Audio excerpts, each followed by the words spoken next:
प्रभु, कलयुग का अंत कब होगा? कलयुग का अंत निकट है पार्थ। कल की पुराण और गरुड़ पुराण में ऐसी बातें लिखी गई हैं जो आपके रोंगटे खड़े कर सकती हैं। क्नॉइस। कलयुग के अंत की दृष्टि केवल कल्पना करने से ही मनुष्य का मन भय और आश्चर्य से भर सकता है। यह युग इतना भयावह होगा कि यह आपके दिल को झकझोर कर रख देगा। लेकिन यह कोई काल्पनिक कहानी नहीं, बल्कि हकीकत है। इन पवित्र ग्रंथों में लिखी गई बातें क्नॉइस हमें आने वाले समय की भयंकर सच्चाई से अवगत कराती है। यही कारण है कि विद्वान अक्सर कहते हैं कि इन शास्त्रों का अध्ययन केवल आस्था का विषय नहीं, बल्कि चेतावनी है, ताकि हम वर्तमान में अपने आचरण को सुधार सकें। आज हम इन्हीं के बारे में विस्तार से जाएंगे और आपको बताएंगे। हमारा निवेदन है कि इस जानकारी को अंत तक देखें और हमारे साथ बने रहें। कलयुग के अंत की कहानी को जानने से पहले आइए कुछ उन पहलुओं को समझते हैं जो सृष्टि के चक्र को समझने में महत्वपूर्ण हैं।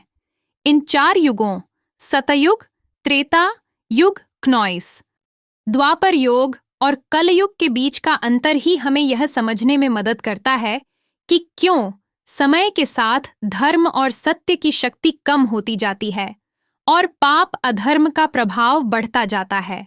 सबसे पहले हम उस कहानी को जाएंगे जो इन ग्रंथों में वर्णित है, क्नॉइस। इसके बाद हम आपको वे सभी मनोरंजक और भयावह दृश्य बताएंगे जो कलयुग के अंत में घटित होंगे। इन कथाओं में न केवल भविष्य का चित्रण है, बल्कि यह संदेश भी है कि इंसान को कैसे अपने विचारों और कर्मों पर नियंत्रण रखना चाहिए। तो हमारे साथ बने रहे क्नॉइस, क्योंकि यह यात्रा न केवल ज्ञानवर्धक होगी, बल्कि आपको गहराई से सोचने पर भी मजबूर करेगी। हिंदू शास्त्रों में कलयुग की आयु 4,20,000 वर्ष मानी गई है। यह विवरण भागवत पुराण, विष्णु पुराण, लिंग पुराण और बटगुण पुराण वर्ष में मिलता है। क्नॉइस। कलयुग की शुरुआत महाभारत युद्ध के बाद द्वापर युग के अंत में मानी जाती है। वर्तमान में लगभग 5,000 वर्ष बीत चुके हैं और अभी भी लगभग 4,27,000 वर्ष शेष हैं। इन ग्रंथों में कलयुग के लक्षण, मानव व्यवहार और इसके अंत के संकेतों का वर्णन किया गया है, जो हमें इस युग की चुनौतियों के प्रति सचेत करते हैं। चलिए बिना किसी देरी के सुनते हैं कलयुग के अंत की पवित्र कथा क्नॉइस। महाभारत के युद्ध की समाप्ति के पश्चात जब धर्मराज युधिष्ठिर हस्तिनापुर के सिंहासन पर आसीन हुए, उनके मन में सृष्टि के भविष्य को लेकर अनेक प्रश्न और चिंताएं उत्पन्न हुईं। द्वापर युग अब समाप्ति की ओर था और कलियुग के आगमन के संकेत स्पष्ट रूप से दिखाई देने लगे थे। युधिष्ठिर को यह भय सता रहा था कि आने वाले युग में मानव जीवन का स्वरूप क्या होगा, धर्म की स्थिति क्या रहेंगी और सत्य का क्या हश्र होगा। उनके मन में यह भी प्रश्न उठ रहा था कि क्या आने वाले लोग क्नॉइस, धर्म और अधर्म में भेद कर पाएंगे या केवल मोह और लोभ में फंस जाएंगे। इस चिंता का समाधान पाने के लिए उन्होंने अपने 4 भाइयों भीम, अर्जुन, नकुल और सहदेव के साथ भगवान श्री कृष्ण से परामर्श करने का निश्चय किया। युधिष्ठिर ने अपने भाइयों को बुलाया। क्नॉइस। अर्जुन, जो हमेशा युद्ध के लिए तत्पर रहते थे, निश्चित स्वर में पूछा, हे बड़े भ्राता, आप इतने व्याकुल क्यों हैं? क्या किसी शत्रु ने हस्तिनापुर पर आक्रमण करने का दुस्साहस किया है? यदि ऐसा है तो आप आज्ञा दीजिए, मैं अभी जाकर उसका नाश कर दूंगा। युधिष्ठिर ने गहरी सांस लेते हुए कहा, हे अर्जुन, मैं तुम्हारे पराक्रम से भली भांति परिचित हूं। इस पृथ्वी पर कोई भी शत्रु इतना साहसी नहीं कि हस्तिनापुर पर आक्रमण का विचार भी करे। मेरी चिंता किसी बाहरी शत्रु से नहीं, बल्कि कलयुग के आगमन से है।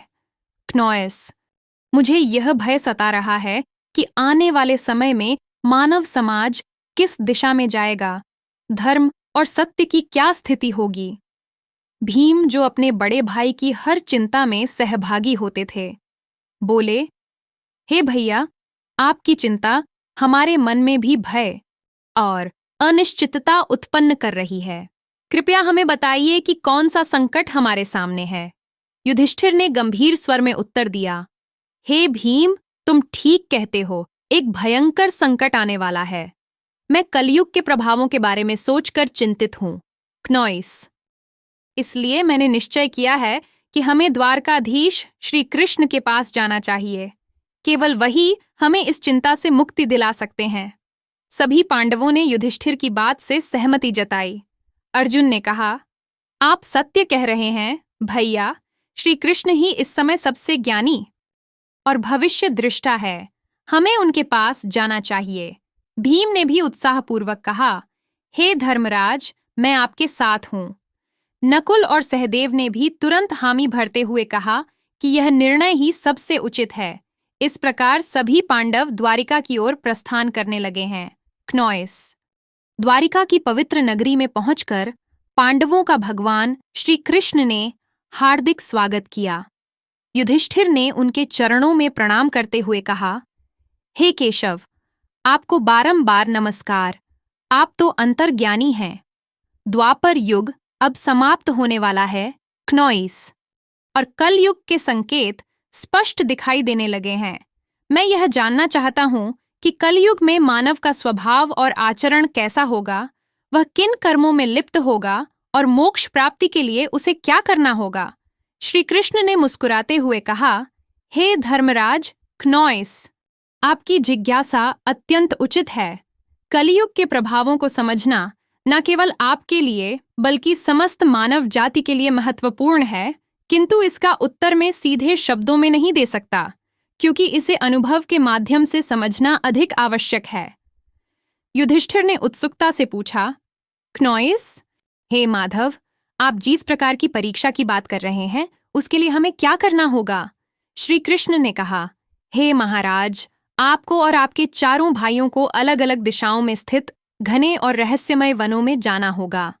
क्नॉइस, उन वनों में अनेक विचित्र और अद्भुत दृश्य आपको दिखाई देंगे। वे दृश्य प्रतीक होंगे उन स्थितियों के जो कल युग में प्रकट होंगे। जब आप उन अनुभवों को लेकर मेरे पास लौटेंगे और उन्हें साझा करेंगे, तब मैं आपको कलयुग के वास्तविक प्रभाव और उसके रहस्य विस्तार से समझाऊंगा।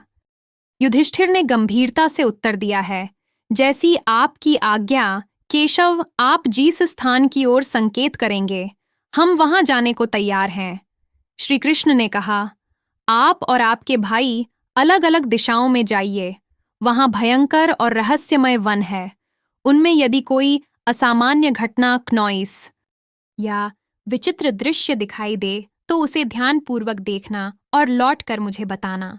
तभी आप कलयुग के रहस्य को भली भांति समझ पाएंगे। श्री कृष्ण की आज्ञा का पालन करते हुए पांडव अपने रथों को वहीं छोड़कर पैदल ही वन की ओर चल पड़े।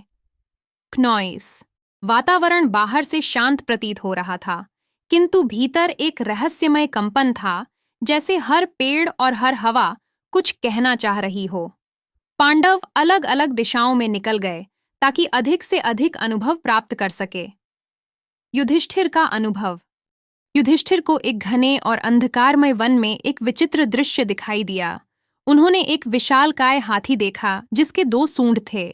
वह हाथी अपनी दोनों सूंडों से बड़े बड़े वृक्षों को उखाड़ रहा था। मानुष की शक्ति असीमित हो। युधिष्ठिर यह देखकर आश्चर्यचकित हो गए और सोचने लगे कि यह असामान्य दृश्य क्या संकेत दे रहा है। अर्जुन का अनुभव। अर्जुन एक शांत और सुंदर वन में पहुंचे, जहां हर ओर हरियाली और पक्षियों की मधुर चहचहाहट वातावरण को सुखद बना रही थी। इस शांति के बीच उन्होंने अचानक एक विचित्र दृश्य देखा। उनके सामने एक विशाल पक्षी था, जिसके पंखों पर वेदों की अर्चाएं लिखी हुई थीं। यह पक्षी दिखने में पवित्र और ज्ञान का प्रतीक लग रहा था, किंतु उसी समय उसने मृत जीवों का मांस खाना शुरू कर दिया। अर्जुन यह देखकर गहरे विचार में पड़ गए और सोचा, यह कैसा विरोधाभास है।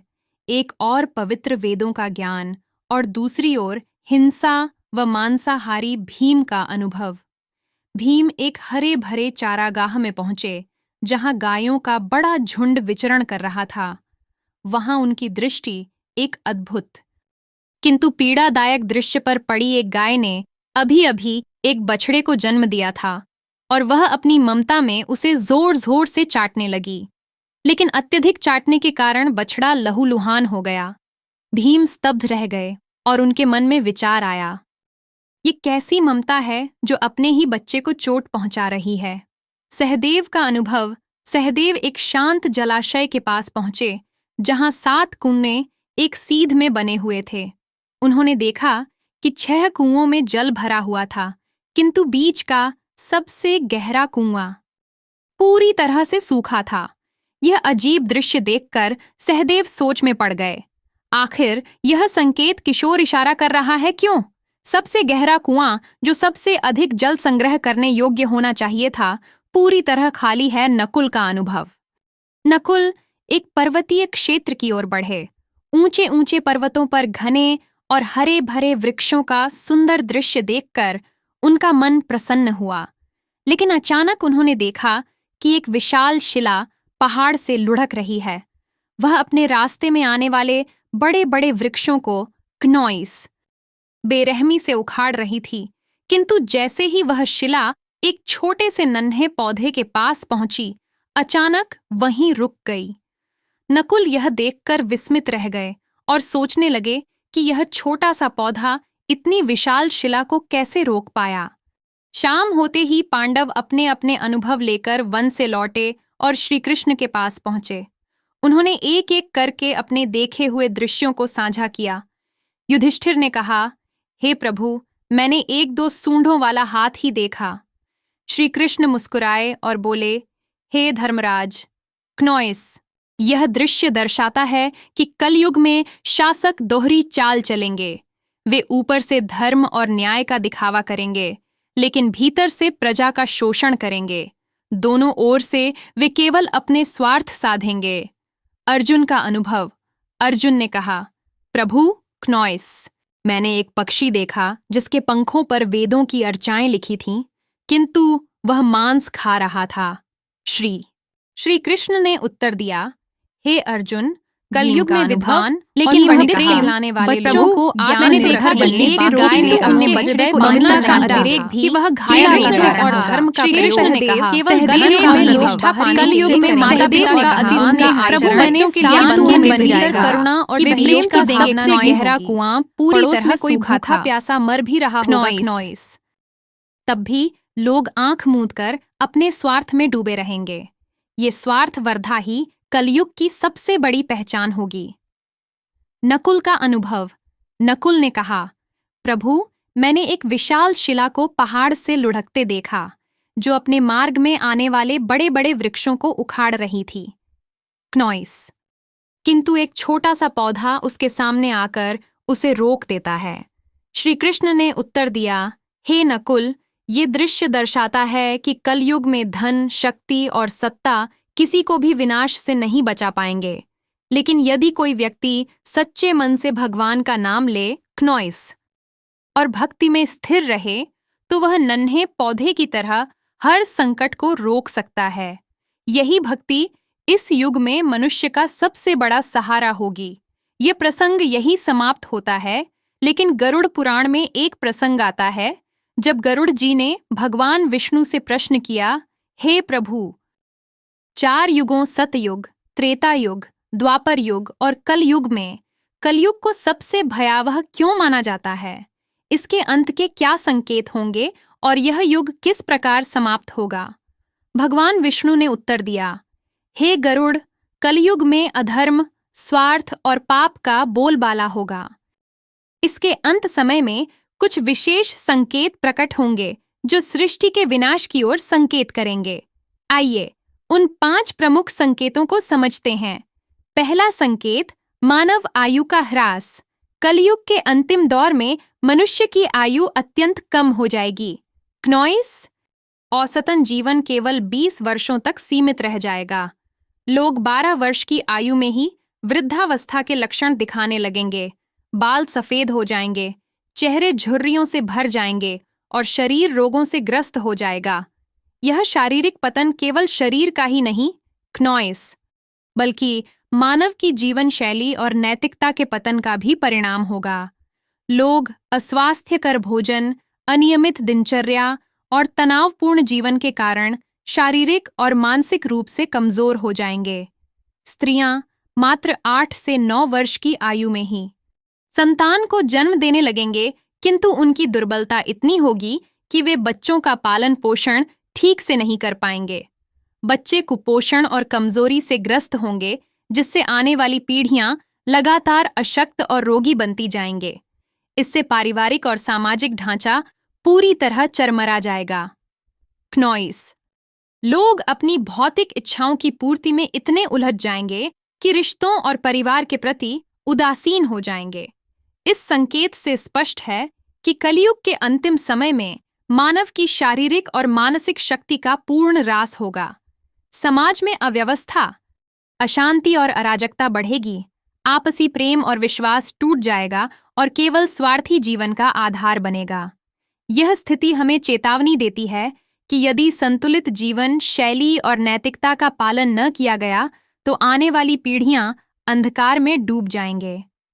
दूसरा संकेत, पतिव्रता स्त्रियों का लोभ कलयुग के अंत में नैतिकता और धर्म का इतना अधिक पतन होगा कि पतिव्रता स्त्रियां लगभग लुप्त हो जाएंगे। एक स्त्री कई पुरुषों के साथ संबंध स्थापित करेगी, जो समाज में नैतिक पतन और पारिवारिक विघटन का सबसे बड़ा संकेत होगा। उस समय विवाह और रिश्तों की पवित्रता समाप्त हो जाएगी। लोग धार्मिक कार्यों जैसे पूजा पाठ, श्राद्ध, अंतिम संस्कार और विवाह जैसे संस्कारों से पूरी तरह विमुख हो जाएंगे। जल की कमी के कारण लोग स्नान करना बंद कर देंगे, जिससे न केवल शारीरिक स्वच्छता बल्कि आध्यात्मिक पवित्रता भी नष्ट हो जाएगी। भोजन की आदतों में भारी परिवर्तन होगा। मांसाहारी का बोलबाला होगा और सात्विक आहार जैसे फल, सब्जियां और अनाज क्नॉइस दुर्लभ हो जाएंगे। लोग अपने पहनावे में भी भौतिकता को प्राथमिकता देंगे। वे चमकीले, तंग और भड़कीले वस्त्र पहनेंगे, जो उनकी आंतरिक साधना और आध्यात्मिकता से दूरी को स्पष्ट रूप से दर्शाएंगे। समाज का वातावरण स्वार्थ, लालच, धोखा और कपट से भर जाएगा। रिश्तों में विश्वास की कमी होगी और लोग केवल अपनी सुख सुविधाओं और भौतिक इच्छाओं के लिए देंगे। धर्म और कर्तव्यों से विमुख होकर वे केवल सांसारिक सुखों की तलाश करेंगे।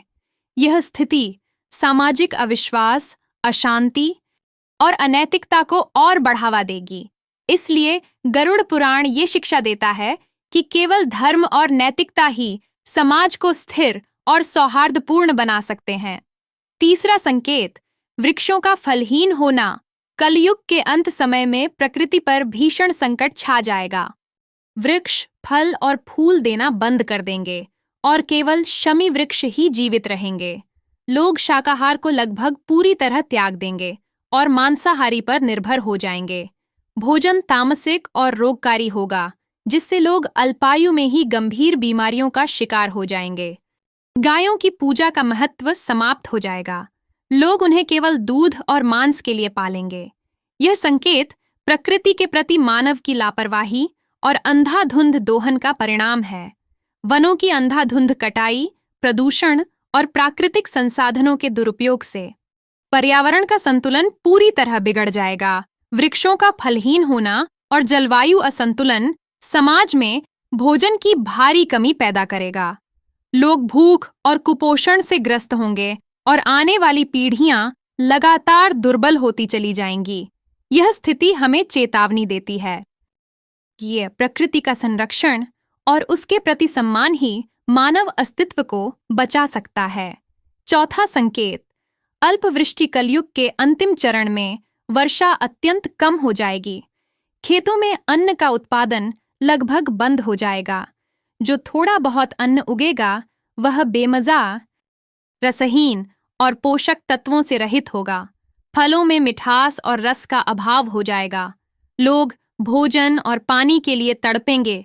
उस समय केवल बकरियों का दूध ही एकमात्र सहारा होगा, जो प्राकृतिक संसाधनों की भयावह कमी को स्पष्ट रूप से दर्शाएगा।